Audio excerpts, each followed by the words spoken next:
Hello, my name is Greg Claxton with the Nashville Planning Department. I'm going to present an update on 4 pieces of legislation that we have recommended from the Housing and Infrastructure Study, along with a little bit of background on how and why we came to recommend them. As a reminder, Housing and Infrastructure was requested by the Metro Council with RS 2024-288, asking planning and other departments to take a look at whether current regulations negatively affect housing supply affordability and equity, the cost to deliver housing products that will address Nashville's existing and long-term affordability needs, and whether current and planned infrastructure can support the level of housing growth that we anticipate. The focus in this presentation is on the first one, addressing barriers within the zoning code. The resolution was passed in recognition that our housing market is not working as well as we want. We can see this most clearly in outcomes, like the cost of older apartments, which provide housing for low and moderate income families, and the cost of home ownership, which is increasingly out of reach for first-time homeowners. Both of these groups are leaving the county, looking to the surrounding region for homes they can afford and that meet their needs. This resolution, and housing and infrastructure in general, recognize that good housing policy is multifaceted. Zoning is only one piece of a complex puzzle. It also includes city investments in housing, such as through the Barnes Fund, as well as investments in infrastructure and amenities to improve quality of life. And so I want to start with a little bit of context around zoning. This is our current zoning map. There is a lot going on here. We have a diverse county of more than 500 square miles of rural, suburban, and urban neighborhoods with exceptional natural resources, old streetcar villages, leafy and quiet mid-century suburbs, and emerging and vibrant neighborhoods in places like the Gulch. One of the most important tools we have to shape the future of these distinct areas is the zoning code. Zoning is important for both preservation and protection of different kinds of places in Nashville, but also for how and where it shapes growth. The zoning code is our set of local regulations that govern the use and form of the built environment. Today, it includes more than 100 distinct districts. Each district has different rules for what can be done with a piece of property. The code is all of those rules put together. The zoning map is how these districts apply to each piece of property within Metro Nashville. It also includes a wide variety of overlays that provide further refinement to the base districts. Each district isn't meant to apply to all parts of the county, but rather they are meant to respond to the various needs, goals, and concerns we may have as a community. Those needs and goals change over time, and our zoning code has evolved over the years in response. One overarching goal is that it should be predictable. So when the planning department was asked to provide council with recommendations around housing last year, one of the first places we wanted to evaluate is the code, which is the basic set of tools that we have to manage growth. We went beyond just thinking about supply only and considered the ways in which the current code produces unexpected outcomes within neighborhoods today. We've gotten a lot of questions about how our proposals will create affordable housing and what the role of zoning is within affordability more generally. I want to take a moment to talk through how we think about this, because the state imposes strict limits on what we can do for affordability through regulations. So, no rent control, no rent stabilization, no mandatory requirements. People mean a lot of different things by housing affordability and affordable housing. These are terms that sound really similar, and sometimes people use them interchangeably. When I say housing affordability, I just mean the ability of someone, regardless of their income, to find housing that meets their needs and doesn't make them cost burdened, where they can't afford other things like food or childcare or healthcare. The folks that are the most cost burdened in Nashville are low income, very low income, and extremely low income households. The US government defines all of those different levels, usually in terms of what's called the area median income. To address this in recent years, we've invested as a city in housing programs, such as the Barnes Fund, which makes competitive grants to nonprofit housing developers. These programs are focused on what I'm going to refer to here as sort of capital A, capital H affordable housing. That is, housing that's subsidized and targeted for people earning a particular income, and because of that, people have to prove that they don't have too much income. Very little housing in Nashville, or really any city in the US, is subsidized like this. For folks with extremely low incomes, less than 30% of the area median income, most of these homes are subsidized. But even when you get a little bit higher on the income scale, most homes at these levels are market rate, what's called naturally occurring affordable housing. Naturally occurring just means without subsidy. That's usually because it's simply older housing. And because it doesn't have a subsidy, property owners who see increasing demand can raise their prices. And that's what we've seen in Nashville over the past 10 years. More and more higher income households. And in response, rent and home price increases. And that gets to the second set of tools that we have. New construction guided by zoning. Now, new construction is always more expensive than similar homes that are older. In a city that is growing, and especially in a city with a growing economy, it's incredibly important that our construction of new homes matches rising demand from higher income households. Because when those households can't find homes that meet their needs, they start bidding up the prices of this older housing stock. Again, zoning and land use policy is just one part of a much broader framework of housing policy tools. Market research suggests that we as a city are missing some basic options for housing types that may be more affordable and offer more choice. In earlier phases of housing and infrastructure, we identified a gap in our current housing market. These charts show how many homes have been produced since 1980 by the kind of building the home is in. So on the left in blue, single-family homes have had pretty steady production, especially since 2010. On the right in green, we've recently seen a really sharp uptick in the number of very large multifamily homes. But the kind of middle density, middle range, the red line in the middle, has been fairly flat. And so right now, what is mostly getting built are single family homes, which are becoming too expensive, either because of larger lots or because the homes themselves are getting so large, and large towers and apartment complexes concentrated close to downtown. That's in part because of how these are treated by the zoning code. It's fairly straightforward to construct large multifamily buildings, but delivering smaller scale projects with design standards often requires extra or specialized steps. Our research has shown us that we need an option for what Nashville's market is missing: middle housing. Middle housing is less costly than a single family home, while being more appropriate for a neighborhood's character than a tower or high rise complex. It gives neighborhoods more predictability through design standards. It gives builders more tools to construct the housing options for Nashvillians. And once built, it gives families more options for access to a diversity of housing type. However, meeting Nashville's housing demand will take several different approaches, not just adding middle housing options. Tonight, we'll talk through the different approaches we're recommending to meet Nashville's housing needs. Our recommendations build on lots of prior work in housing. Nashville Next engaged 18,000 members of the community to lay out a 25-year vision for how to use growth to improve quality of life for Nashvillians. Here is one action where Nashville Next clearly called for the kind of work we're doing in this process.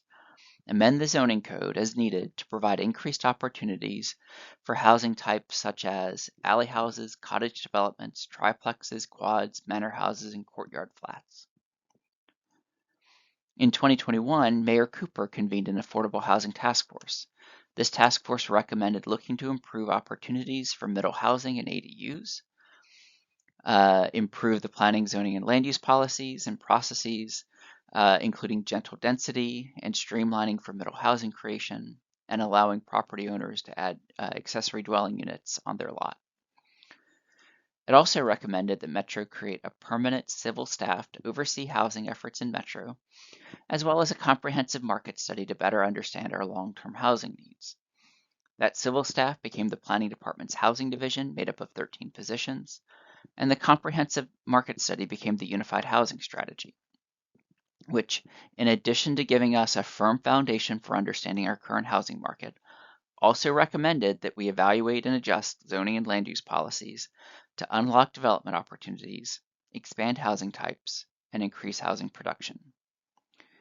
Each of these efforts came at the question of housing from a different perspective, from a different problem to solve, and with different people. But this theme was common throughout. Here's the engagement we've done specifically for this housing and infrastructure study. More than 1,300 community members engaged to date, multiple Planning Commission and Council presentations and briefings, 17 in-person community meetings across the county, office hours, internal and external stakeholder meetings, online surveys, and a website with extensive background information and video explanations like this one for each step in the process. However, we also hear common themes and common concerns every time we talk to the public. That may be in small area plan updates, like recently completed studies in Edge Hill, Highland Heights, or ongoing in Cane Ridge. It may be public meetings for community plan amendments. And every 2 weeks, we hear similar concerns during public hearings at Planning Commission. All of this feeds into our work to understand the challenges that we face, not just in providing housing, but also addressing infrastructure needs and quality of life concerns. One of the questions we get is whether all of this work is just for people who are moving to Nashville. It is not. We have to think about people moving to Nashville, but ultimately our goal is a housing market that works for everyone. Some of you may have heard that we're overestimating how much Nashville is going to grow in the future. I'm confident in our forecast of housing demand, but I'm not going to tell you there's no way it's wrong. The future changes every day. And the question we're asking is very tough to answer. How many people would live in Nashville if it were more affordable?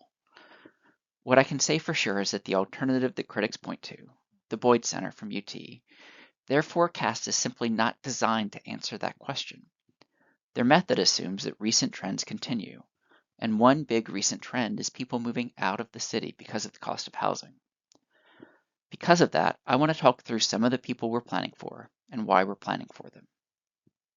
So first is people who are cost burdened.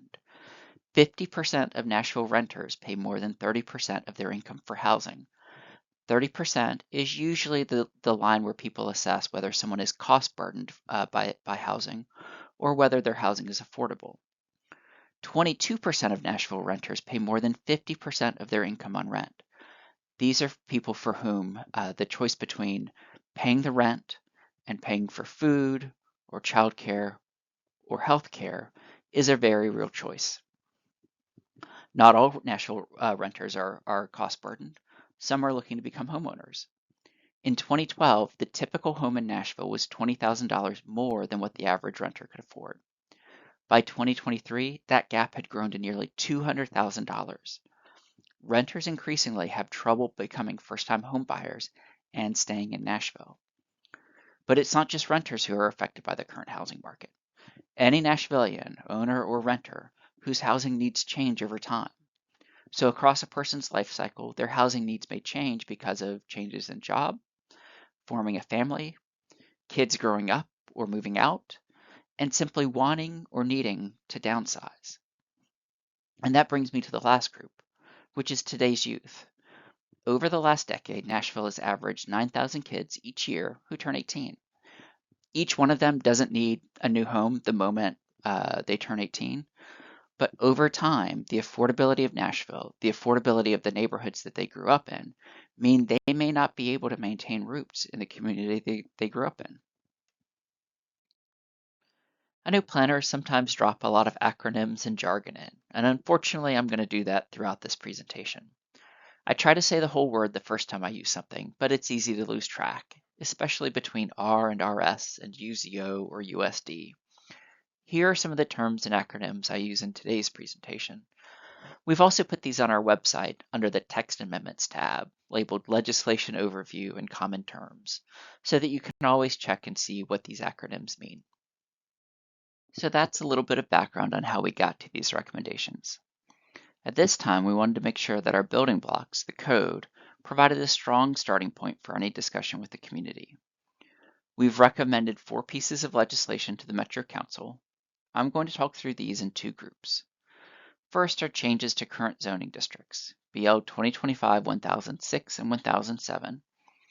We see these first 2 as a balanced package of changes to current districts, reducing heights in 1 and 2 family and single family districts, that is R and RS, simplifying duplex rules within R districts, that is the 1 and 2 family districts, and giving more homeowners the opportunity to have a detached accessory dwelling unit, or a DADU. First, these are changes to current zoning districts, so these affect what you and your neighbors can do with your property. That's incredibly important, and we're mindful that many people are reasonably concerned about changes to their current zoning. Our goal is to give property owners more choices to meet their housing needs, but also to provide stronger design standards to ensure that any new construction is a better fit than what can be done today. The second set of bills are new options in the code. 1005 would create the RN and RL districts, that is residential neighborhood and residential limited. We've proposed to add these to the zoning code as options, and they have been crafted to improve the design of small multifamily housing, as well as to create more predictable outcomes for residents and developers. This is based on lots of feedback from Nashvillians and has evolved since first introduced to reflect that feedback. If adopted, these districts don't apply to any property. They still need to go through a full rezoning process with notice and public hearings at MPC and Council. Finally, Bill 1008 adds rules and structure for managing a new voluntary attainable housing incentive program. I want to start with the changes to R and RS. Here's an example of the kind of outcome we're looking to protect against.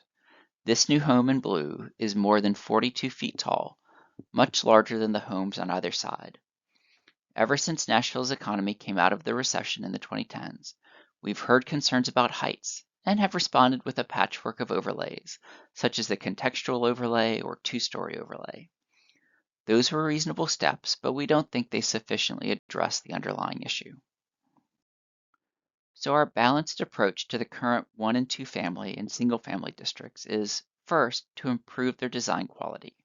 That means limiting heights to 2.5 stories or 35 feet, except for very large lot districts like R or RS40 or R or RS80. Second, we would clarify standards for DADUs to ensure that they remain smaller than the main structure. And then second, on the other hand, we also want to provide modest opportunities for additional housing. So here we're recommending to simplify the conditions for 2-family dwellings in R districts. That is, where they are generally allowed today. Right now, there's a long list of conditions that can be difficult and time-consuming to verify. And then we're also proposing to allow detached accessory dwelling units in the USD. Short-term rentals would be prohibited in the DADU within RS districts. This is a change we've made in response to public feedback. And just as a reminder, duplexes continue to not be allowed in RS or single-family zones. So why these changes? We've talked through a lot of these in the presentation so far, but I just want to emphasize that these changes are made in response to requests that we've heard to make it easier to produce small-scale housing from community members, as well as a need to support multi-generational housing and to add smaller rental-friendly options to neighborhoods, adding to affordability. These changes would open up these opportunities by streamlining confusing standards and expanding the use of DADUs.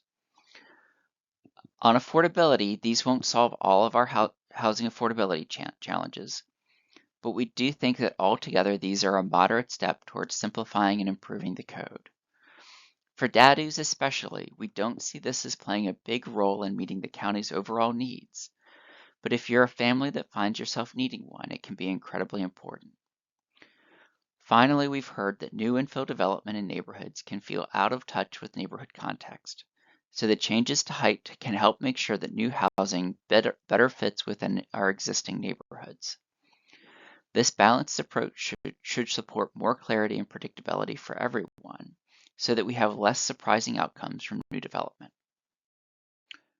I'm now going to shift gears and talk about our proposal to add residential neighborhood and residential limited districts to the zoning code. These are proposed as new design-based residential districts, specifically for smaller scale middle housing. RN and RL would be used like other base zoning districts and added to the list of current districts like our many RS, R, and RM districts. Middle scale housing is middle density housing that, because of its middle density, it provides middle cost homes. They would be designed to fit neighborhood context and are well suited for walkable areas. And they're informed by building types that are already present in Nashville. Again, our research has shown us that we need an option for what our market is missing right now. Middle housing is less costly than a single-family home while being more appropriate for a neighborhood's character than a tower or a high-rise apartment complex. It gives neighborhoods more predictability through design standards. It gives builders more tools to construct the housing options Nashvillians need. And once built, they give families more options for access to a diversity of housing types. Again, we don't see every zoning district as appropriate for every place in Nashville. But we do see these two districts as adding important options to have available within the code. Now, these kinds of homes can be built within many current zoning districts, such as our multifamily districts, RM, or our mixed-use districts. However, you can also build a lot of other kinds of homes in those districts as well, which means what you're going to get is highly unpredictable. So imagine a long, deep lot at the intersection of a corridor and a side street. If it's zoned multifamily and it's big enough, you can probably legally build any of these homes on screen. So imagine that what gets built is a couple of runs of townhomes. But that's not the only thing you could build. It could be a large, tall apartment building up against the corridor, but it could also be a large, tall apartment building away from the corridor. Or it could be a long apartment building with a blank face on the street. Those wouldn't be allowed under RN and RL. These standards would force a building to create smaller scale, separate buildings with a neighborhood feel, more like the set of separate houses that many neighborhoods have today. Here's how we do this. RN and RL include requirements that we don't have in any other base zoning district today. 3 areas in particular address how we aim to maintain the feel of a neighborhood. First is the form of the building. RN and RL include things like maximum building footprints, so no building can be oversized. We have height limits that reflect the context, such as whether it's in a suburban area, an urban area, or a center. Based on feedback, we also strengthened how the contextual setback is used in RN, so that the default is that new buildings are in line with existing buildings. Second is what we call frontages, or how the buildings face public areas. We mean things like porches and stoops. Every building has to have a frontage on the street to create kind of a friendly face rather than a blank wall or a parking garage. Homes can also face, or have a frontage on, courtyards that provide common open space. And that gets to the third part, open space. Each building type includes standards for open space, either private open space, such as behind a townhome, or shared open space in a courtyard. The goal is not to pack people in no matter what. It's to create density, but to bring along a little bit of open space, whether for a garden or a play area, or just a place to hang out. All of this is going toward not just meeting a supply number, but creating complete communities where people know their neighbors. We think each part of this helps to do that. Last, we've gotten a lot of questions about whether these districts apply to property immediately if they are added to the code. The answer is no. This bill would simply add RN and RL as additional options within the list of 100 other districts that are already in the zoning code. It would not apply these to any property. No entitlements would change based on adding these to the code. That is, adding these to the code does not change what you can do with your property or what your neighbor can do with their property. Like any other zoning district, a property owner or council member would need to apply for a zone change and go through the full Planning Commission and Council approval process, including notice requirements and 2 public hearings. Changes to the zoning map happen monthly and are a big part of what Council considers on each agenda. Most changes to the zoning map are small in scale and start as an application by a property owner, and we as a community have a framework, Nashville Next, for reviewing and making recommendations based on those changes. Some changes to the zoning map start as an application by a council member. These usually cover more properties, either to upzone them or to downzone them. Again, we have a framework for reviewing and making recommendations on those proposals. Our focus on this round of work is ensuring that our zoning districts are current and help us prepare to meet our housing needs. The last thing I'm going to discuss is Bill 1008 to create the program for the voluntary attainable housing incentive. This was allowed by the state in 2024, and the state put some limitations on how we can use it. It's only available for rental homes in multifamily buildings with 5 or more units. It allows for a bonus on top of what the base zoning allows to incentivize attainable housing. Bill 1008 would create the incentive program within the code, and Bill 1005 would create the bonus only within the RL district. As you'll see in a moment, we don't think that the limitations that the state has given us makes it feasible to use within the RN district. And then staff is currently exploring bonuses within other districts. So here's an example within the RL district where we lay out all of the allowed building types from single family through low-rise flats. And then in the second column, we show which of these are eligible for the voluntary attainable housing incentive. The incentive is not available for single family, two family, and house court types. And that's just based on the state limitations. Our recommended bonus is 2 additional stories. In exchange for that, builders would set aside either 5% or 10% of units, limited to either 60% or 80% of the area median income. We think this is an important tool and one of the rare tools the state gives us for producing capital A, capital H affordable housing. We think it will make a small contribution to our housing needs. Again, 5 or 10% of homes in a building with 10 or 20 units is just going to be 1 or 2 affordable homes. But as I've tried to emphasize tonight, we think we need lots of little tools because there won't be one big thing that fixes everything. Again, no one solution will single-handedly solve our housing shortage, but each of these bills contribute a little bit to chipping away at the gap between our need and what the housing market can provide. If you have questions about these 4 bills or any other work within housing and infrastructure, we're having meetings throughout the county this week in advance of the public hearing November 4th at the Metro Courthouse. You can join us and ask questions. And you can always stay up to date with what's going on with housing and infrastructure at our website, where you can sign up for newsletters or browse any of the material we've posted previously. engage.nashville.gov/housing and infrastructure. Thank you so much for your time today. I really appreciate it.